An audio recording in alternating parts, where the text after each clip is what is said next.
السلام علیکم ورحمۃ اللہ وبرکاتہ۔ ناظرین کرام، کیا ایمان کی مٹھاس اور لذت ہوتی ہے اور کیسے محسوس ہوتی ہے؟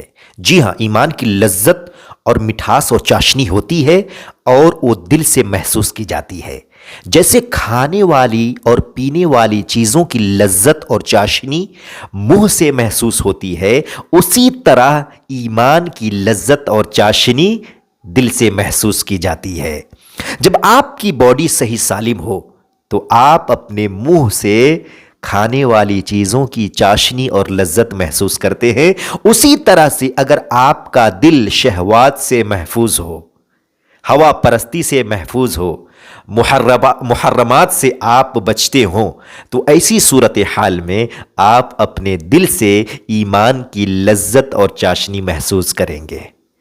اللہ کے نبی صلی اللہ علیہ وسلم نے ایک حدیث کے اندر فرمایا کہ تین چیزیں جس کے اندر اکٹھا ہو گئیں وہ ایمان کی لذت کو محسوس کرے گا، ایمان کی چاشنی کو محسوس کرے گا۔ پہلی چیز، وہ اللہ اور اس کے رسول صلی اللہ علیہ وسلم سے دنیا کے اندر ساری چیزوں سے زیادہ محبت کرتا ہو۔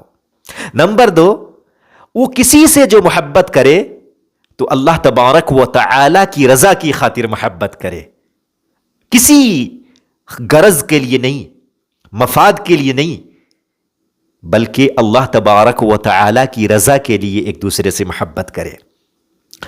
اور وہ کفر کے اندر جانا ویسے ناپسند کرے جیسے آگ کے اندر جانا ناپسند کرے۔ یہ مسلم کی روایت ہے۔ تو اگر آپ کا دل شہوات سے محفوظ ہے تو ایسی صورتحال میں آپ اپنے دل سے ایمان کی لذت اور چاشنی محسوس کریں گے۔